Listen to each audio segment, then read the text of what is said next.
What is going on, guys? I hope you guys are doing well tonight. Today we're going to be taking a look at Fundrise. Now, I'm not currently using Fundrise. I've looked into it a little bit. There's some things I like and some things I don't like.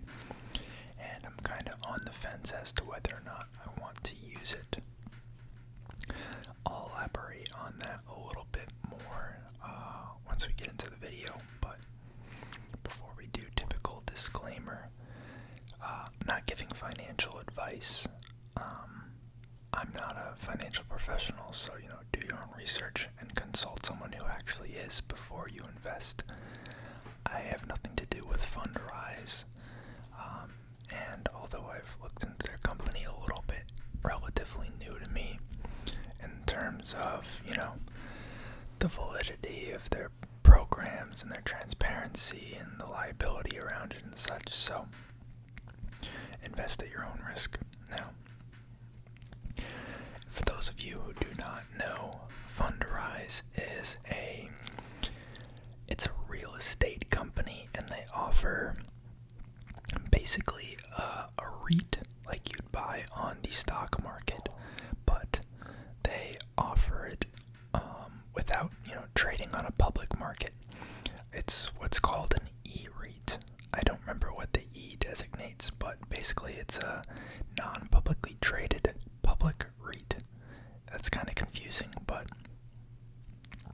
they're a real estate company that will purchase and manage and then, collect rent from tenants. They'll buy and sell properties, and basically just putting up capital for them to use for their initial investments. And they'll do all this so that your investment is entirely passive. And I think they charge about a 1% fee to do this. So, I think there's some pros and cons to them. The pros are that it is extremely passive. One of the major things that people seem to compare to it is owning real estate. And they say, physical real estate on your own, and they say, your returns would be so much better if you just bought your own rental property. And I don't think that's really a fair comparison. I get they're both in real estate, but this is completely passive. The whole reason that you'd use something like this is to circumvent having to buy actual real estate and manage it and find and manage tenants and get calls in the middle of the night to fix things when stuff breaks. You don't have to deal with liability. You don't have to deal with, realtors and buying and selling properties when you want to expand or shrink your portfolio, and collecting rent and, various taxes. If you own properties in different states, you'd have to file taxes in every state that you're in. Fundrise simplifies a lot of that. They buy the properties, renovate them if necessary, they find the tenants, they hire property managers, they do it themselves. They collect rent, and basically they just pass the rent along to you. They take out their 1% fee a year. And that's that, and because it is a REIT, technically, you don't have to file in every state that they own property in like you would if you owned actual real estate on your own. They just issue you a 1099 div form for tax season. You probably get one of those from your broker as well if you guys are invested. So, very, very simple. They do have some funds, so I hear from the more advanced side that are called E-funds instead of E-REITs. And those are a little more advanced, offer a little bit more features, but those you do end up having to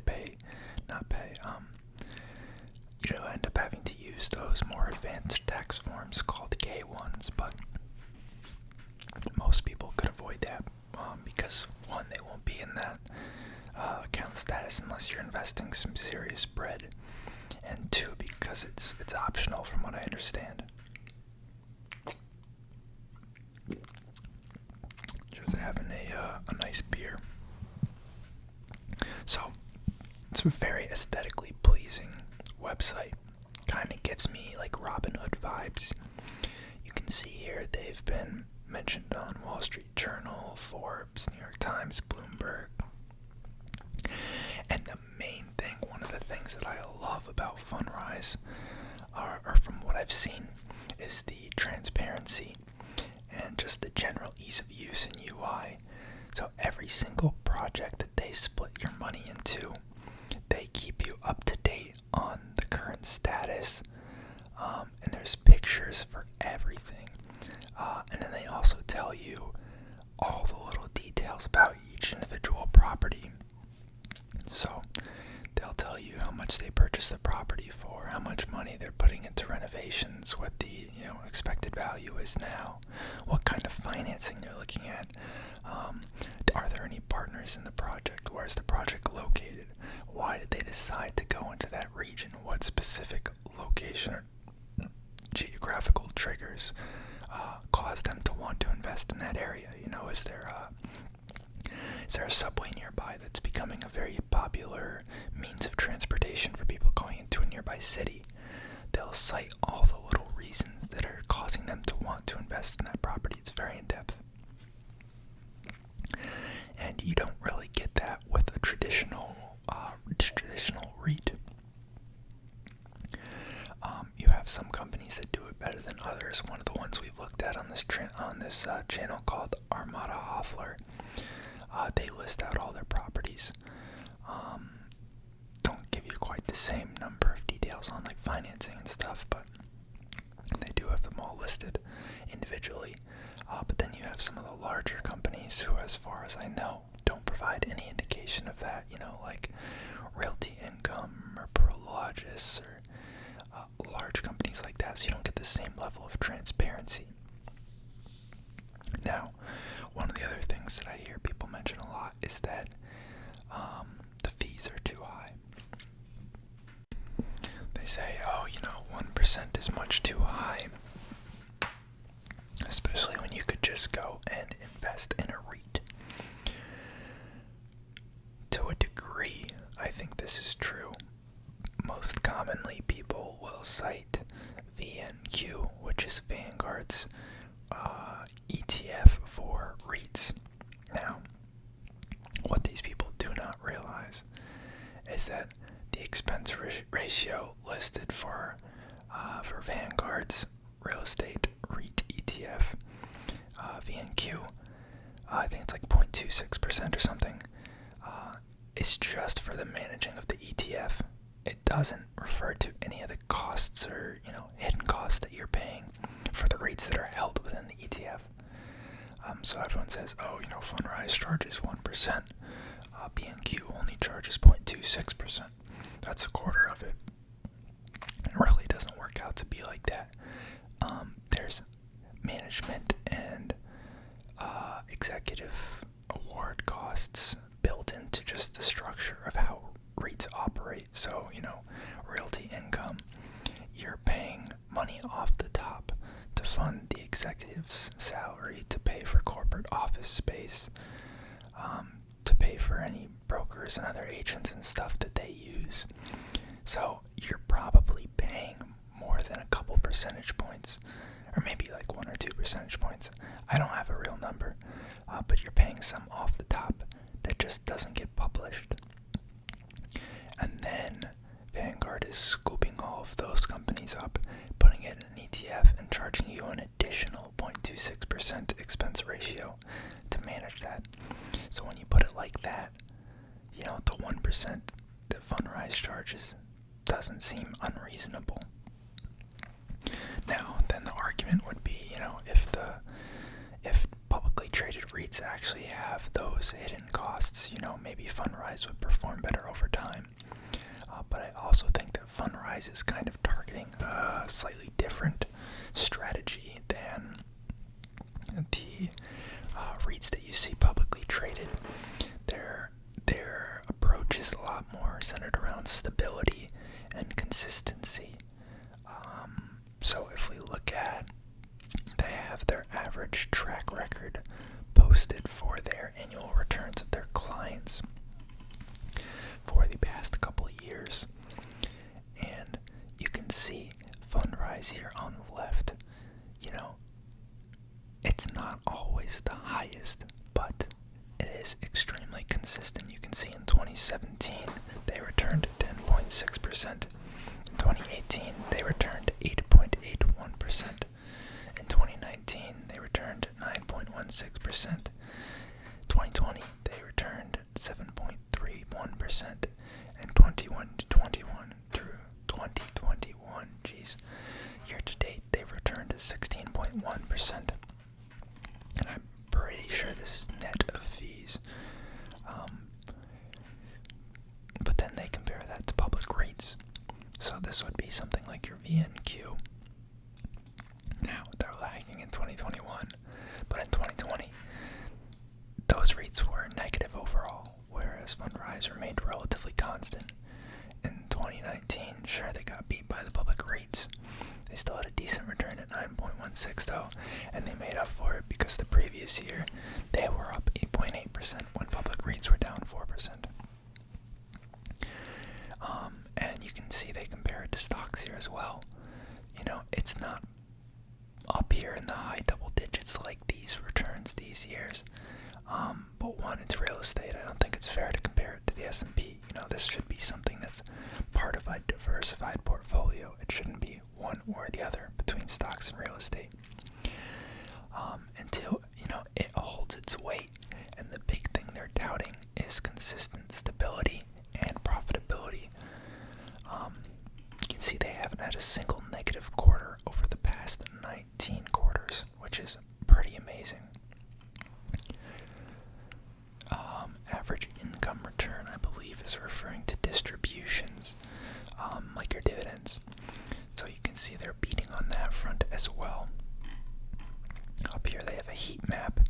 Each one of these little blue dots represents one account holder, and it shows basically over time where the bulk of their customers lie in terms of total return.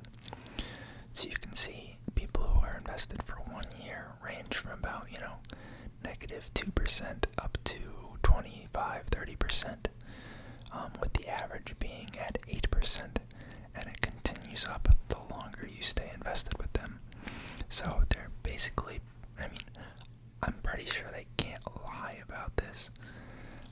So I trust this for the most part, but pretty impressive that their customers are, this consistently increasing in profitability. There's a lot of people over here that are above 100%, even over here. That's very impressive.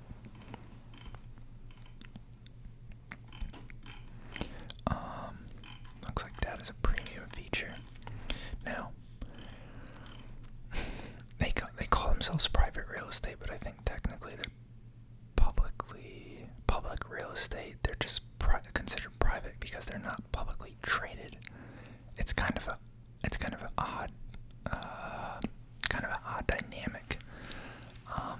I think this company's been around since about 2012, so they're probably the most well-known in this sort of private real estate crowdfunded space.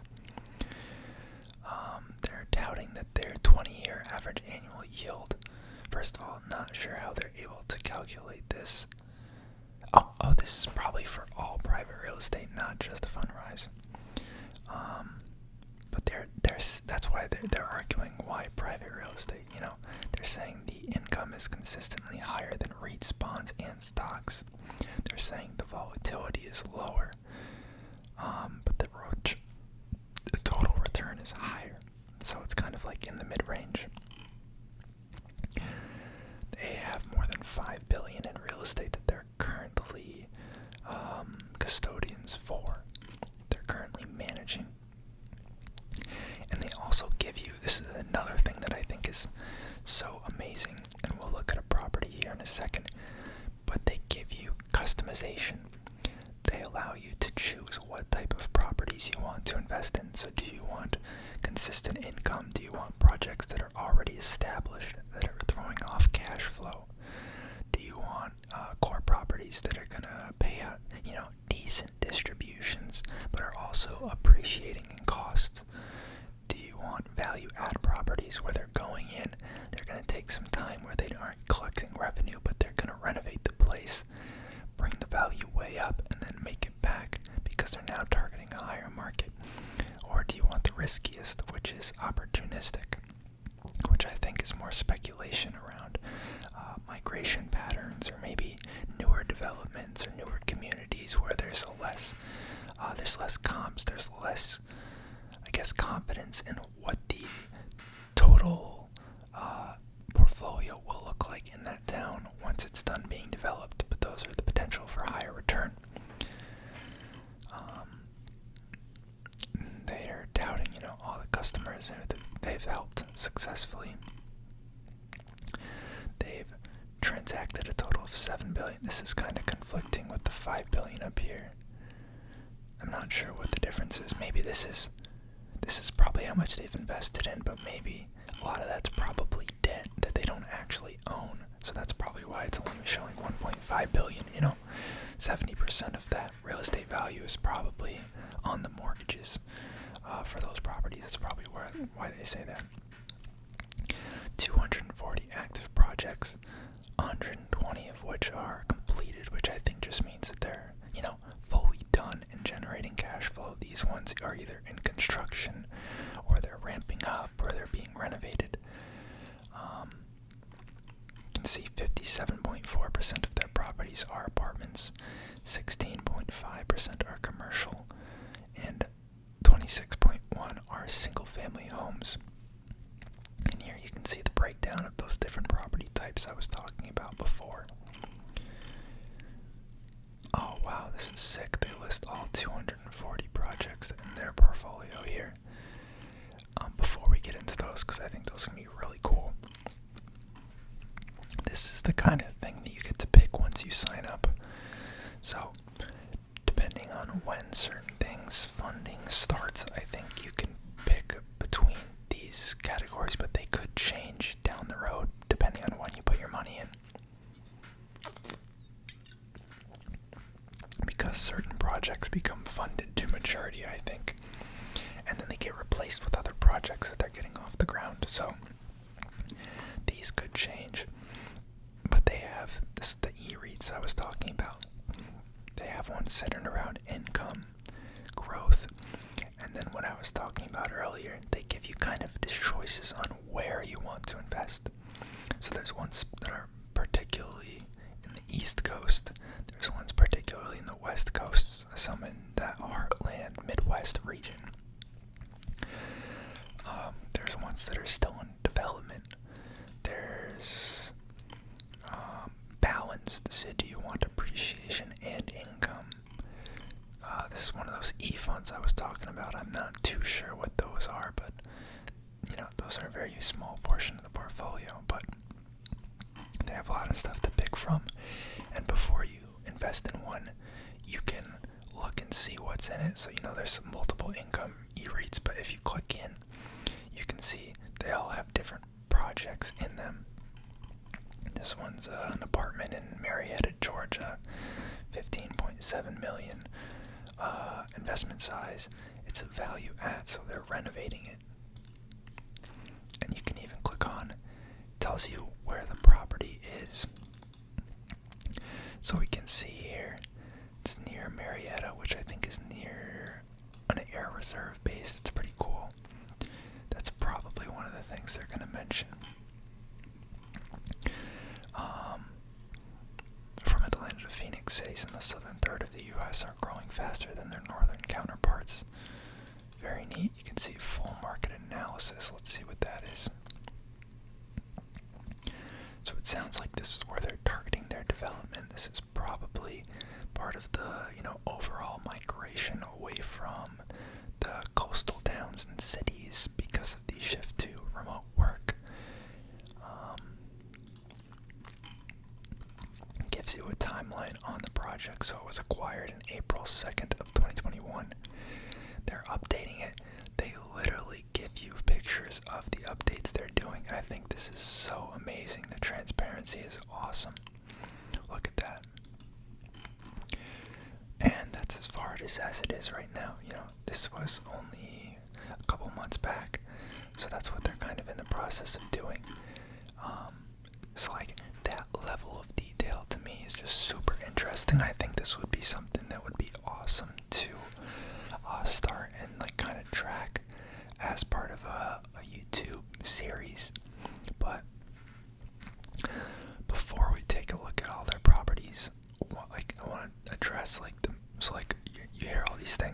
sound great. Why haven't you done it yet? So, there are some cons. One, there is a 5-year minimum investment horizon that they're asking for. So if you put money in, assuming you don't want to pay fees, which we really don't want to pay, you have to keep your money invested for a minimum of 5 years. So, compared to REITs that trade publicly on the stock market, that's obviously a huge issue, or a huge negative on them, because that's just such low liquidity versus you just buying a public REIT that's traded on the stock market. You can trade in and out anytime you want. These, you have to stay invested for the 5 years or you get hit with fees. So you have to have the foresight and know, I'm not going to need this money for at least 5 years. Also, even if you did need the money in emergency, you can only withdraw it on a quarterly basis. And if the market is in enough turmoil and enough Fundrise investors are looking to withdraw, they can tell you you have to wait a quarter because they don't have the cash for it right now, because they don't want to have to liquidate properties at non-ideal prices. So things like that give me a little bit of concern because you have less control over your money. But I also understand the argument behind it, and I think that, this is just similar to a retirement account. Like, this is something you would put money into and just have to accept, okay, I'm not going to touch this for the next 10, 15 years and just let it ride. So that's one of the reasons why I don't think that con is a huge deal. And also, I'm kind of up in the air about whether or not I even need something like this, because although it gives such nice stability and consistent growth, as you could see from the returns page, the returns compared to just like the S&P were lower. So I know it would be nice to have the diversification, but I always keep second guessing myself, wondering if I would just be better off throwing it in the S&P or VTI or something like that, and getting into something like this down the road. Am I cutting myself short for no reason? I'm very young, I can afford to take the risk. I don't need something as stable as this necessarily. But that could be, thrown aside if I was willing to accept, this is just a more stable portion of my portfolio. This is going to be something that's just there to provide stable, consistent cash flow versus my stock portfolio, which is, rather volatile.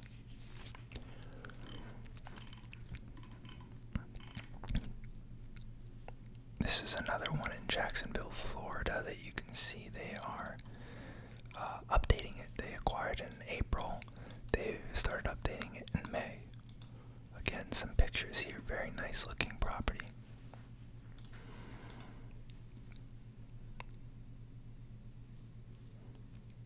Kind of an odd layout, but I guess that's probably how a lot of the communities in Florida are. Kind of ugly water pools, if you ask me, but I'm sure it looks really neat when it's nice out. They should have done that on a nicer day. So you can see over on the left here, certain account levels are allowed to be in certain funds. So I think starter is you only have to invest $10. You basically just get placed into like 1 or 2 funds, I think, that they have open to that lower tier. Basic, I think, is I can't remember if it's 100 or 1,000. Here we go. Basic is $1,000. So you get, you don't get this fund, but you get more options than the starter. And then once you invest $5,000 or more is when you start, basically you're able to invest in anything you want. But there is some sort of tiers to it, so to speak. If you want to use a retirement account, you can actually own this stuff in an IRA. you need to have at least a basic plan. If you want to be able to directly pick your funds, you need core or above, otherwise they're just going to place you in some. If you want, I'm not sure what this non-registered products is. Maybe that's the e-funds. But very, very neat stuff. Let's take a look at, before I go, some of their, I think I closed it.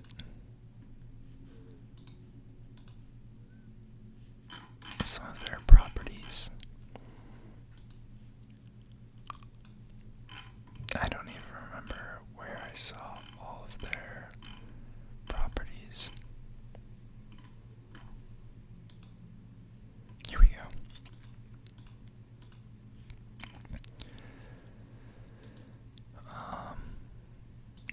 Let's just open a couple. Here we have I guess it's a group of 7 homes. Group of 7 homes in Seagoville, Texas. Let's see what this is near.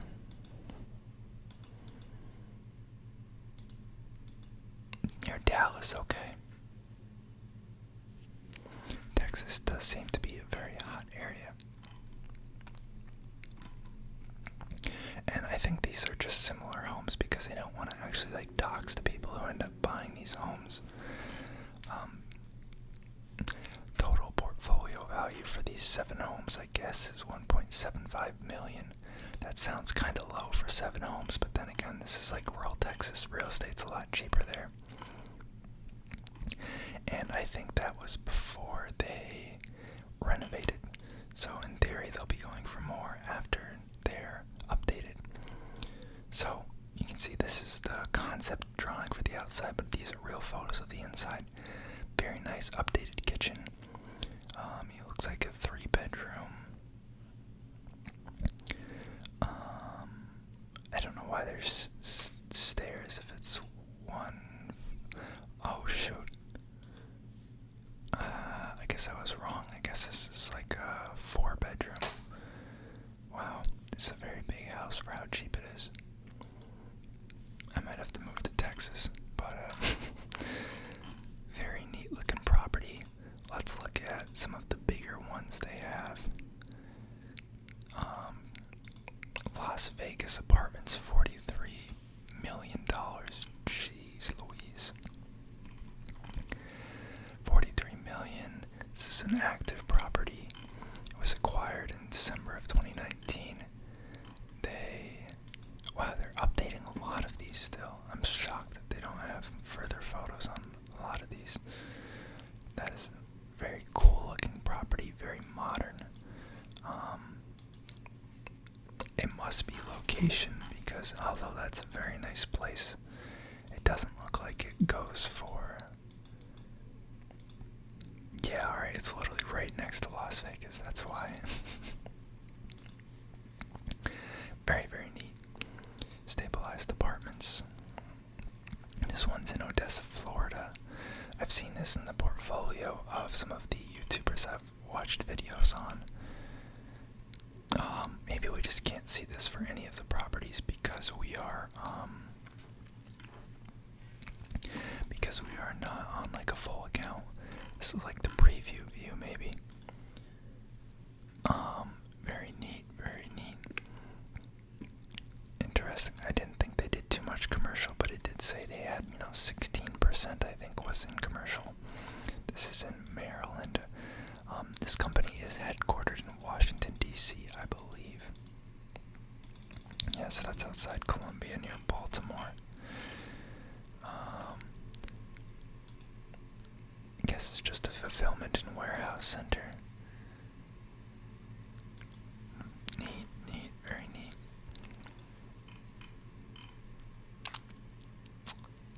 Yeah, they really are pushing for the Cali, Texas, Florida areas. That seems to be where they're focused. Phoenix, Arizona, very nice. Georgia. Yeah, these are very neat properties, and the whole concept, I literally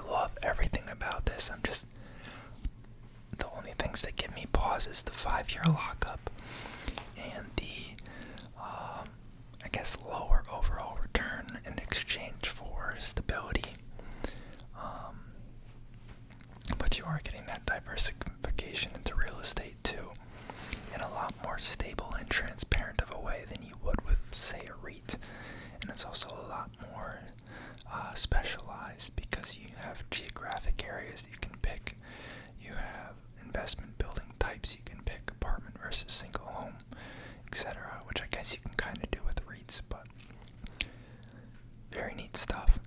Do your own research if you guys are interested, but I think it's a very, very neat site, and I'll definitely be looking further into it. With that, though, you guys have a good night. Drop some comments down below. Let me know what you think of Fundrise. Let me know if you're using it, actually. That'd be funny if one of you guys was already in it. You could give me some answers. But otherwise, have a good night.